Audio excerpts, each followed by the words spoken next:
Indian ocean की नीली गहराइयों में एक ऐसा छोटा सा आइलैंड छिपा है जो नक्शे पर महज एक बिंदी जैसा दिखता है, लेकिन आज ये पूरी दुनिया की महाशक्तियों के लिए एक जियोपॉलिटिकल मिस्ट्री बन चुका है। ये अफ्रीका के पास मौजूद मॉरिशस का वो अगालिगा आइलैंड है जहां पिछले कुछ सालों में ऐसी हलचल शुरू हुई है जिसने पूरी दुनिया की इंटेलिजेंस एजेंसीज और सैटेलाइट सेंसर्स का ध्यान अपनी ओर खींच लिया है।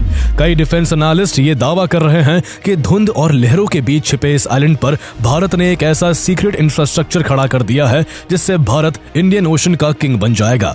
यहाँ भारत द्वारा बनाया गया 3 किलोमीटर का एयर स्ट्रिप, गहरे समंदर में बनाए गए जेटीज और हाईली एडवांस कम्युनिकेशन हैंगर किसी आम टूरिस्ट डेस्टिनेशन की कहानी नहीं कहते। ये गवाह है उस साइलेंट पावर के जो इंडियन ओशन के इस हिस्से को अपनी मुट्ठी में करने की तैयारी कर चुकी है। यहाँ की फिजाओं में अब परिंदों की चहचहाट से ज्यादा इंडियन नेवी के एयरक्राफ्ट के इंजनों की गूंज सुनाई देती है। सबसे दिलचस्प बात यह है कि ये सब कुछ ऐसे इलाके में हो रहा है जहां पहले शायद ही कभी दुनिया की नजर गई हो, लेकिन आज वही छोटा सा आइलैंड अचानक ग्लोबल स्ट्रेटेजिक मैप्स पर उभर आया है। लेकिन सवाल यह है कि आखिर 3400 किलोमीटर दूर इस बहुत ही छोटे से रिमोट आइलैंड पर भारत इतना बड़ा इंफ्रास्ट्रक्चर क्यों बना रहा है? क्या ये सिर्फ एक साधारण डेवलपमेंट प्रोजेक्ट है या फिर इसके पीछे इंडिया का कोई बड़ा गेम प्लान छिपा हुआ है? क्या अगालिगा आइलैंड भारत के एक अनसिंकेबल एयरक्राफ्ट कैरियर की तरह है जिसे भारत ने चुपचाप तैयार किया है ताकि चाइना की स्ट्रिंग ऑफ पर्ल स्ट्रैटेजी को सीधा जवाब दिया जा सके? आइए जानते हैं भारत के सीक्रेट बेस अगालिगा आइलैंड की पूरी कहानी। India has committed $680 million in economic assistance to Mauritius. Agalega Island in the Indian Ocean is becoming quite a hotspot lately. India and Mauritius have unveiled new projects, including an airstrip, a jetty, and some other facilities. They're located in the island of Agalega. Government says all the construction work is simply to improve the lives of its residents. There is no agreement to set up a military base in Agalega. मौजूदा वक्त में दुनिया भर की बड़ी ताकतें expansionist policy के तहत दुनिया भर में अपनी ताकतें बढ़ा रही हैं। इतिहास गवाह है कि जिसका समंदर पर दबदबा रहा है, दुनिया की राजनीति में उसकी ही चलती रही है। यही वजह है कि यूएसए, चाइना, रशिया और कई यूरोपियन कंट्रीज साम दाम दंड भेद की नीति पर चलकर अक्सर अपनी सीमाओं को समंदर में बढ़ाते रहे हैं और अपने बेसिस, पोर्ट्स और स्ट्रेटेजिक लोकेशंस पर पकड़ मजबूत करते आए हैं। आज बड़ी सुपर पावर्स दूसरे देशों पर अपने हितों की रक्षा के लिए हमला करने से भी नहीं चूकती है, लेकिन इंडिया हमेशा से एक ऐसा देश रहा है जिसने एक्सपेंशनिस्ट पॉलिसी को कभी नहीं अपनाया और हमेशा दूसरे देशों की सीमाओं का सम्मान किया है। लेकिन इसका इंडिया के पड़ोसी देशों ने खूब फायदा उठाया और हमेशा इंडिया को जख्म देने के लिए समंदर को अपना हथियार बनाया। बदलते समय के साथ ये साफ हो गया कि इंडियन ओशन में बढ़ती एक्टिविटीज को नजरअंदाज करना भारत के लिए आसान नहीं होगा, खासकर जब कई ताकतें इसी समुद्र के रास्ते भारत को घेरने की कोशिश कर रही हो। यही वजह है कि पिछले 1-2 दशकों में इंडिया की इंडियन ओशन स्ट्रेटेजी में एक बड़ा बदलाव देखने को मिला। इंडिया ने सिर्फ अपने कोस्ट की सिक्योरिटी तक सीमित रहने के बजाय पूरे इंडियन ओशन रीजन में एक जिम्मेदार सिक्योरिटी प्रोवाइडर की भूमिका निभानी शुरू की। इसी पॉलिसी का एक अहम कदम 2015 में सामने आया जब PM Narendra Modi Mauritius visit पर गए और दोनों देशों के बीच एक बहुत ही अहम मेमोरेंडम ऑफ अंडरस्टैंडिंग साइन हुआ। इस समझौते के तहत इंडिया ने मॉरिशस के अगालिगा आइलैंड की सूरत बदलने के लिए ह्यूमैनिटेरियन एंड डेवलपमेंट प्रोजेक्ट के तौर पर $250 मिलियन इन्वेस्ट करने का फैसला किया। असल में अगालिगा मॉरिशस से लगभग 1100 किलोमीटर दूर है, जिस वजह से यहाँ के लोग दशकों से जरूरी फैसिलिटीज से लगभग कटे हुए थे। वहाँ इमरजेंसी के समय मरीजों को अस्पताल तक पहुँचाना भी मुश्किल हो जाता था। पुरानी हवाई पट्टी इतनी छोटी थी कि वहां सिर्फ छोटे प्रोपेलर प्लेन्स ही उतर सकते थे। भारत ने इसी समस्या को हल करने के लिए सभी जरूरी सिविक फैसिलिटीज बनाने का काम शुरू किया ताकि आइलैंड की कनेक्टिविटी बेहतर हो सके और वहां रहने वाले लोगों को दुनिया से जोड़ा जा सके। लेकिन जैसे ही भारत ने इस प्रोजेक्ट पर काम शुरू किया, इसको लेकर विवाद खड़े होने शुरू हो गए। वेस्टर्न मीडिया और अरब मीडिया में ये खबरें चलने लगी कि भारत सिविलियन डेवलपमेंट प्रोजेक्ट्स की आड़ में कुछ बड़ा जियोपॉलिटिकल गेम खेल रहा है। जैसे ही इस तरह की रिपोर्ट पब्लिश हुई, पूरे ग्लोबल मीडिया में ये न्यूज आग की तरह फैल गई कि इंडिया मॉरिशस में अपना एक सीक्रेट मिलिट्री बेस बना रहा है। इसके बाद लोग सवाल उठाने लगे कि क्या इंडिया इस आइलैंड को मिलिटराइज कर वैसा ही कब्जा करने की कोशिश कर रहा है जैसा दुनिया की सबसे बड़ी सुपर पावर अमेरिका ने मॉरिशस के डिएगो गार्सिया आइलैंड पर कर रखा है, या जैसा फ्रांस ने रियूनियन आइलैंड पर और यूके ने जिब्राल्टर पर अपना कंट्रोल बना रखा है। इस पूरे मामले की सीक्रेसी का अंदाजा इस बात से लगाया जा सकता है कि जब मॉरिशस के प्राइम मिनिस्टर जगन्नाथ से ये मांग की गई कि इस अगालेगा प्रोजेक्ट का अग्रीमेंट पब्लिक कर दिया जाए तो उन्होंने साफ तौर पर इनकार कर दिया। उन्होंने दलील दी कि ऐसा करना मुमकिन नहीं है क्योंकि समझौते में एक ऐसा क्लॉज है जो हाईली कॉन्फिडेंशियल है और भारत सरकार कतई नहीं चाहती कि वो जानकारी मीडिया के सामने आए। दोनों देशों की सरकारों ने बार बार यही कहा कि भारत का ये $250 मिलियन का अगालेगा प्रोजेक्ट सिर्फ मॉरिशस के डेवलपमेंट के लिए है, जिसका उद्देश्य वहां की एयर एंड सी कनेक्टिविटी को बढ़ाना और वहां के लोकल्स को फायदा पहुंचाना है। लेकिन इस दलील के बाद भी मामला ठंडा नहीं हो सका। उल्टा न्यूज मीडिया एजेंसी अल जजीरा ने इस आग में घी डालने का काम किया। 2021 में अल जजीरा ने अगालेगा आइलैंड की कुछ ऐसी सैटेलाइट इमेजेस जारी की जिनमें कई ऐसी चीजें दिखाई दी जिन्होंने भारत के इस पूरे प्रोजेक्ट पर फिर से सवाल खड़े कर दिए।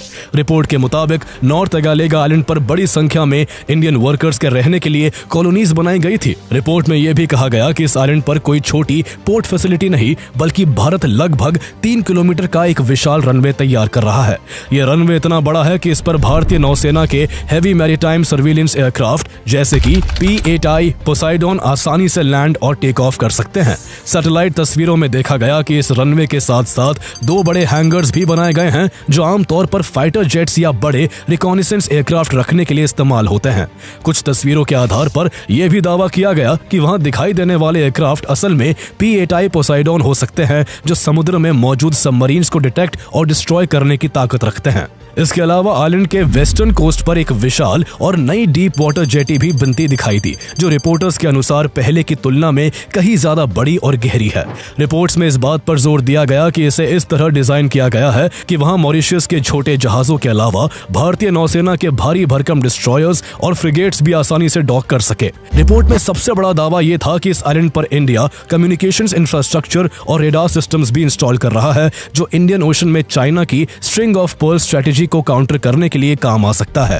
रिपोर्ट्स में सबसे कंट्रोवर्शियल बात यह कही गई कि इस प्रोजेक्ट के कुछ हिस्से ऐसे एग्रीमेंट्स के तहत है जिनकी पूरी जानकारी मॉरिशन पार्लियामेंट में भी रिवील नहीं की गई है।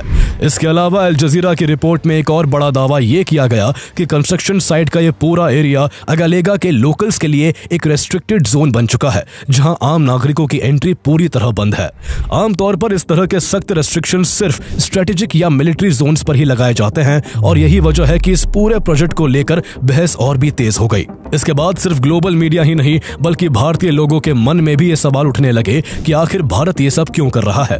देखा जाए तो मॉरिशस कोई बहुत बड़ा इकोनॉमिक हब नहीं है और अगालेगा आइलैंड तो मेनलैंड मॉरिशस से भी करीब 1100 किलोमीटर दूर है जहां पहुंचने के साधन भी बेहद सीमित है। अगालेगा के साथ कनेक्टिविटी का हाल ये है कि यहाँ जरूरी सामान को पहुंचाने के लिए MV ट्रोशेटिया नाम की एक शिप ही है जो 3 महीनों में सिर्फ एक बार अगालेगा पहुंचती है।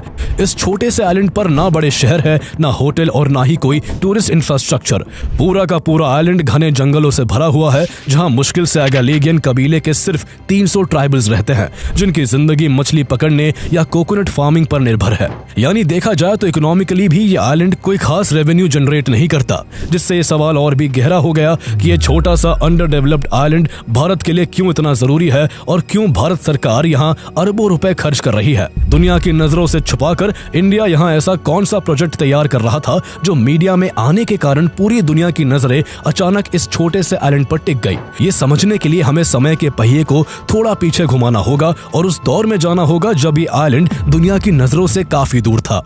अगालेगा आइलैंड की डिस्कवरी का क्रेडिट 16th सेंचुरी के पोर्चुगीज एक्सप्लोरर जुआन दे नोवा को दिया जाता है जिन्होंने पहली बार इस गुमनाम जमीन को दुनिया के नक्शे पर जगह दी। बाद में 18th सेंचुरी में यह आइलैंड मॉरिशस के बाकी आइलैंड्स की तरह फ्रेंच हुकूमत के कब्जे में आया, लेकिन यूरोप में जब नेपोलियन की हार हुई तो फ्रांस ने मॉरिशस और उसके साथ जुड़े सभी छोटे आइलैंड्स ब्रिटेन को सौंप दिए, जिसमें अगालेगा भी शामिल था। अगले 150 सालों तक ये आइलैंड्स लंदन की हुकूमत के साए में रहे, लेकिन फिर आया साल 1968 जब मॉरिशस ने ब्रिटेन की गुलामी की जंजीरें तोड़ दी। हालांकि ब्रिटेन ने मॉरिशस के एक आइलैंड डिएगो गार्सिया को मॉरिशस से छीन लिया, लेकिन खुशकिस्मती से अगालेगा आइलैंड मॉरिशस के पास ही रहा और आजाद देश का एक इंटीग्रल पार्ट बन गया। लेकिन आजादी के बाद भी दशकों तक ये आइलैंड गुमनाम ही रहा, मानो कुदरत ने इसे किसी बड़े मकसद के लिए सहेज कर रखा हो। अगालेगा असल में 2 अलग अलग आइलैंड से जुड़कर बना है, जहाँ एक तरफ नॉर्थ आइलैंड और दूसरी तरफ साउथ आइलैंड है। इसका नॉर्थ वाला हिस्सा लगभग 12 किलोमीटर लंबा है, जो कभी घने जंगलों और नारियल के पेड़ों से ढका रहता था, लेकिन आज यही वो जगह है जिसको लेकर सबसे ज्यादा सवाल खड़े हो रहे हैं। वही साउथ वाला हिस्सा जो करीब 7 किलोमीटर में फैला है, आज भी दलदली जमीन और घने जंगलों से घिरा हुआ अपनी कुदरती शक्ल में है, जहां इंसान के कदम आज भी कम ही पड़ते हैं। पूरे आइलैंड का टोटल एरिया करीब 26 स्क्वायर किलोमीटर के आसपास है, जो एक छोटे शहर से भी कम है।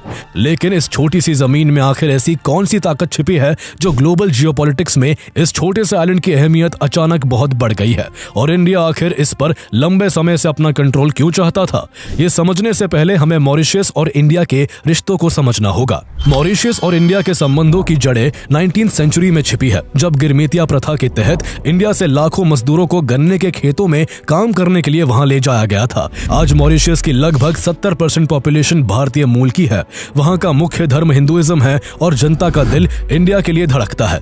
यही वजह है कि मॉरिशस को अक्सर इंडियन ओशन का लिटिल इंडिया भी कहा जाता है। वहां की पॉलिटिक्स, एडमिनिस्ट्रेशन एंड कल्चर में इतना डीप इंडियन इन्फ्लुएंस है कि दोनों देशों के बीच एक नेचुरल ट्रस्ट हमेशा से रहा है। इंडिया के लिए मॉरिशस परिवार के सदस्य जैसा है, और यही विश्वास स्ट्रेटेजिक डील्स की पहली शर्त होती है। आजादी के बाद से ही इंडिया ने मॉरिशस की सुरक्षा में एक बड़े भाई की भूमिका निभाई है। मॉरिशस आज जिस मॉडर्न फॉर्म में दिखता है, उसके कंस्ट्रक्शन में इंडिया का बहुत बड़ा योगदान है। ये कहना गलत नहीं होगा कि वहां के मेट्रो नेटवर्क से लेकर Supreme Court building, hospital, civil service college और फोरेंसिक लैब तक सब कुछ इंडिया की मदद से बना है। इंडिया ने पिछले कई सालों में मॉरिशस को हजारों मिलियन डॉलर्स का लोन और भारी भरकम ग्रांट दी है। हजारों हाउसिंग यूनिट्स और कम्युनिटी सेंटर्स इंडिया ने वहां के आम लोगों के लिए बनाए हैं। ट्रेड और डिफेंस एक्सपोर्ट्स के मामले में भी मॉरिशस पूरी तरह इंडिया पर निर्भर है। आमतौर पर किसी भी देश की बैकबोन उसकी ब्यूरोक्रेसी और उसका सिक्योरिटी अपैरेटस होता है, लेकिन मॉरिशस के मामले में यह पूरा तंत्र काफी हद तक भारतीय अधिकारियों के हाथों में है। एग्जाम्पल के तौर पर मॉरिशस के नेशनल सिक्योरिटी एडवाइजर, जो कि पूरे देश की इंटरनल और एक्सटर्नल सिक्योरिटी के लिए जिम्मेदार होते हैं, वो एक फॉर्मर RNAW ऑफिसर कुमारिसन इलांगो है। एक भारतीय अधिकारी का किसी दूसरे देश की इतनी बड़ी सिक्योरिटी पोस्ट पर होना दोनों देशों के बीच के गहरे स्ट्रेटेजिक ट्रस्ट को दर्शाता है। इतना ही नहीं, मॉरिशस की समुद्री सीमाओं की रक्षा करने वाले नेशनल कोस्ट गार्ड को भी एक इंडियन नेवी ऑफिसर लीड कर रहे हैं, और मॉरिशस पुलिस फोर्स के पुलिस हेलीकॉप्टर स्क्वाड्रन की कमान भी इंडियन एयरफोर्स के एक सीनियर ऑफिसर के पास है। कुल मिलाकर देखा जाए तो मॉरिशस की कई क्रिटिकल और सेंसिटिव पोजीशंस पर इंडियन ऑफिशियल्स तैनात है। सबसे दिलचस्प बात यह है कि ये सभी अधिकारी डेप्यूटेशन पर वहां भेजे गए हैं, जिसका मतलब है कि वो ऑफिशियली अभी भी गवर्नमेंट ऑफ इंडिया के ही एम्प्लॉइज है और सिर्फ एक निश्चित समय के लिए अपनी सर्विसेज वहां दे रहे हैं। इस लेवल का इंस्टीट्यूशनल इन्फ्लुएंस और कोऑपरेशन पूरी दुनिया में किन्हीं दो देशों के बीच शायद ही कहीं और देखने को मिले।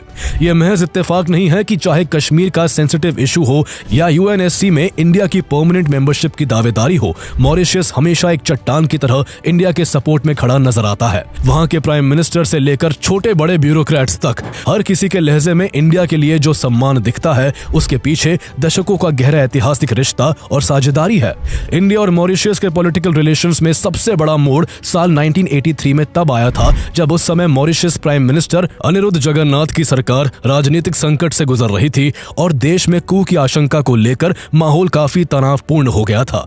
तब इंडिया ने अपनी सीमाओं से बाहर निकलकर ऑपरेशन लाल डोरा को अंजाम दिया, जिसके चलते अनिरुद्ध जगन्नाथ की सत्ता गिरने से बच गई। यही वजह है कि ये पार्टी और जगन्नाथ फैमिली इंडिया के हमेशा आभारी रहे हैं।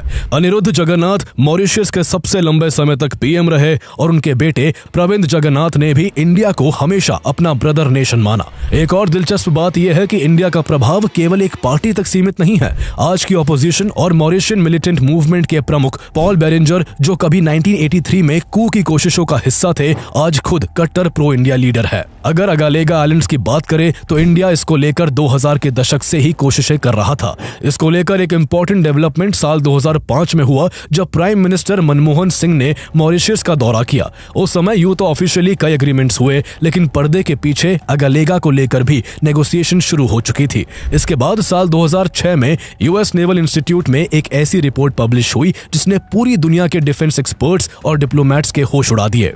इस रिपोर्ट में एक बहुत ही चौंकाने वाला दावा किया था कि मॉरिशस इंडिया को अपने 2 आइलैंड्स नॉर्थ एंड साउथ अगालेगा को लीज पर देने वाला है। जैसे ही ये खबर बाहर आई, इंटरनेशनल पॉलिटिक्स में हड़कंप मच गया। खासकर वेस्टर्न कंट्रीज और यूएसए के कान खड़े हो गए, क्योंकि वो इस डील की गहराई और इसके लॉन्ग टर्म कॉन्सिक्वेंसेस को बखूबी समझते थे।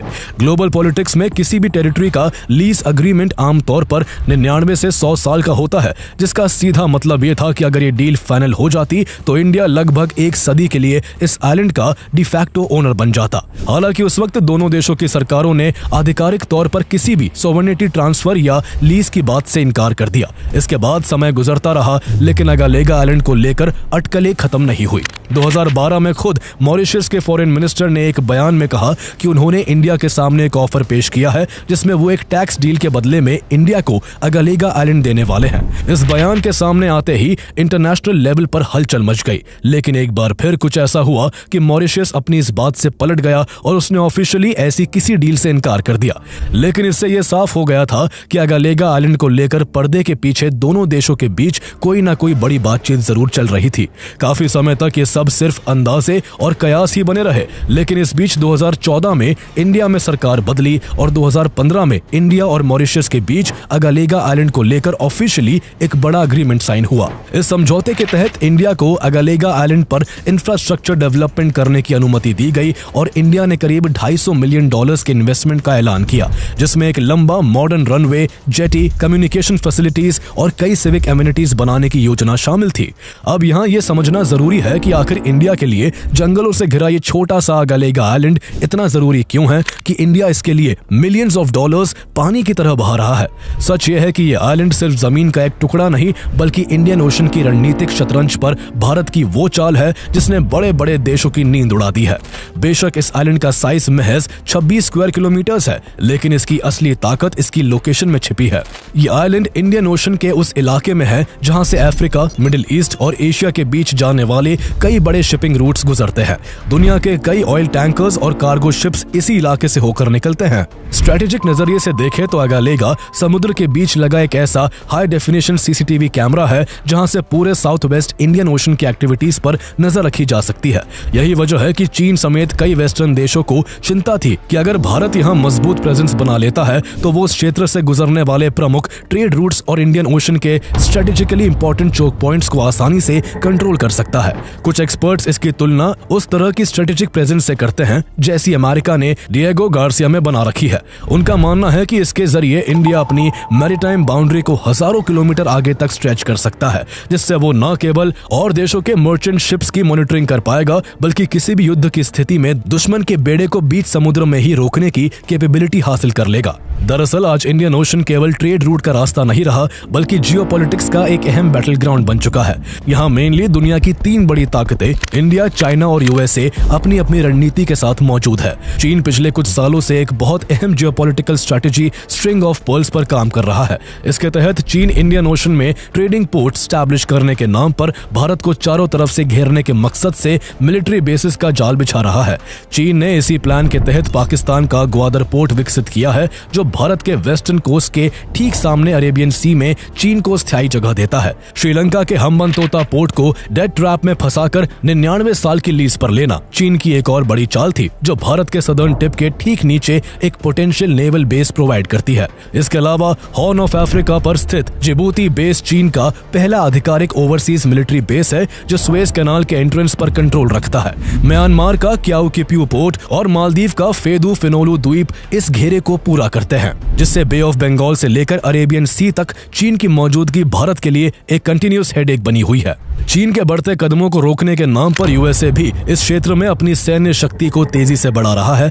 इंडियन ओशन के ठीक केंद्र में स्थित डिएगो गार्सिया, जो चागोस आर्चिपेलागो का हिस्सा है, अमेरिका का सबसे शक्तिशाली और विशाल मिलिट्री बेस है। ऐसे माहौल में इन दोनों महाशक्तियों के बीच अपनी जगह बनाने और चीन की घेराबंदी को तोड़ने के लिए भारत ने नेकलेस ऑफ डायमंड्स रणनीति पर काम शुरू किया है। इसके तहत भारत ने ओमान के डकम पोर्ट, इंडोनेशिया के सबंग पोर्ट और ईरान के छाबार पोर्ट तक रणनीतिक पहुंच हासिल कर ली है, और मॉरिशस का अगालेगा आइलैंड भी इससे जुड़ा है, जो साउथ वेस्टर्न इंडियन ओशन में इंडिया को काफी ज्यादा फायदा देगा। भारत का security and growth for all in the region यानी सागर प्रोजेक्ट इसी पॉलिसी पर बेस्ड है, जिसके जरिए भारत सीशेल्स, मालदीव्स और श्रीलंका जैसे छोटे देशों को सुरक्षा और आर्थिक सहायता देकर उन्हें चीन के प्रभाव से दूर रखने की कोशिश कर रहा है। अगालेगा आइलैंड इसी रणनीति में भारत को साउथ वेस्ट इंडियन ओशन में एक मजबूत फुटहोल्ड देता है। अगर यहाँ मौजूद इंफ्रास्ट्रक्चर का इस्तेमाल मैरीटाइम पेट्रोल के लिए किया जाता है तो भारत को इस पूरे रीजन में बेहतर निगरानी की क्षमता मिल सकती है। यहाँ से भारत इंडियन ओशन में चीन की स्ट्रिंग ऑफ पर्ल्स पॉलिसी को सीधे काउंटर कर सकता है। भारतीय नौसेना के P-8I पोसाइडन सर्विलियंस एयरक्राफ्ट लंबे समुद्री इलाकों में सबमरीन्स और शिप्स को ट्रैक करने के लिए जाने जाते हैं और अगालेगा का लंबा रनवे ऐसे एयरक्राफ्ट ऑपरेशन के लिए एक इंपॉर्टेंट जगह बन सकता है। हालांकि भारत और मॉरिशस दोनों ही इसे ऑफिशियली सैन्य बेस कहने से बचते रहे हैं और इसे सिविलियन डेवलपमेंट बताते हैं, लेकिन इस डील की कॉन्फिडेंशियलिटी और यहाँ बना विशाल मिलिट्री ग्रेड इंफ्रास्ट्रक्चर साफ संकेत देता है कि भारत अब डिफेंसिव मोड छोड़कर इंडियन ओशन में अपनी सॉवरेनिटी को मजबूती से स्टैब्लिश कर रहा है। यही वजह है कि वेस्टर्न मीडिया और चीन इस छोटे से आइलैंड पर भारत की प्रेजेंस से बुरी तरह बौखलाए हुए हैं। इस बीच इस आइलैंड के कुछ लोकल्स ने चिंता भी जताई कि बड़े इंफ्रास्ट्रक्चर प्रोजेक्ट से उनकी जिंदगी प्रभावित हो सकती है। उनके इस डर की जड़ें इतिहास में भी है, क्योंकि इसी रीजन में डिएगो गार्सिया का एग्जाम्पल मौजूद है। 1960s और 1970s में डिएगो गार्सिया के साथ जो हुआ वो मानवता के हिस्ट्री का एक काला अध्याय है। उस वक्त यूके और यूएस ने अपने मिलिट्री इंटरेस्ट के लिए वहां के हजारों नेटिव चागोसियंस को उनके घरों से जबरन बेदखल कर उन्हें जहाजों में भरकर दूसरे देशों में लावारिस छोड़ दिया था। अगालेगा के कुछ लोगों को भी यही डर था कि रनवे और जेटी का विस्तार कहीं उन्हें उनकी अपनी ही मिट्टी से बेदखल ना कर दे। मगर यहाँ कहानी का दूसरा पहलू इंडिया की वो बेदाग छवि है जो उसे यूएसए, यूरोप या चाइना जैसे एक्सपेंशनिस्ट देशों से अलग खड़ा करती है। दुनिया गवाह है कि इंडिया ने कभी भी अपनी मदद के बदले किसी देश की सोवरेनिटी को गिरवी नहीं रखा। मॉरिशस की सरकार का इंडिया पर अटूट भरोसा इसी ऐतिहासिक सच्चाई पर टिका है कि इंडिया उसका एक जिम्मेदार बड़ा भाई रहा है। अगालेगा के बहुत से लोग भी इस बात को स्वीकार करते हैं कि इस प्रोजेक्ट के आने से आइलैंड के विकास का रास्ता भी खुला है। जहां पहले जरूरी सामान और मेडिकल हेल्प पहुंचने में महीनों लग जाते थे, वहीं अब बेहतर रनवे, जेटी और बेटर फैसिलिटीज से वहां की कनेक्टिविटी काफी सुधर रही है। 2024 में अगालेगा का ये इंफ्रास्ट्रक्चर प्रोजेक्ट बनकर तैयार हो गया, जिसका इंडिया और मॉरिशस ने मिलकर वर्चुअल इनॉग्रेशन किया। इसके साथ ही आइलैंड पहली बार ग्लोबल स्ट्रेटेजिक मैप पर इतने बड़े पैमाने पर सामने आया। अब भारत के पास इंडियन ओशन के इस स्ट्रेटेजिक कॉर्नर में एक ऐसी जगह है जहां से वो रियल टाइम मॉनिटरिंग कर सकता है। इसके बाद साल 2025 में प्राइम मिनिस्टर नरेंद्र मोदी को मॉरिशस के हाईएस्ट सिविलियन अवार्ड से नवाजा गया। यह सम्मान इस बात पर मुहर लगाता है कि भारत के अगालेगा प्रोजेक्ट का ऑब्जेक्टिव किसी पर कंट्रोल करना नहीं, बल्कि पूरे इंडियन ओशन रीजन को सिक्योर और प्रॉस्पेरस बनाना है। यही वजह है कि अगालेगा आइलैंड आज सिर्फ एक छोटा सा आइलैंड नहीं रहा, बल्कि इंडियन ओशन की बदलती जियोपॉलिटिक्स में एक ऐसा बिंदु बन चुका है जिस पर पूरी दुनिया की नजर टिकी हुई है।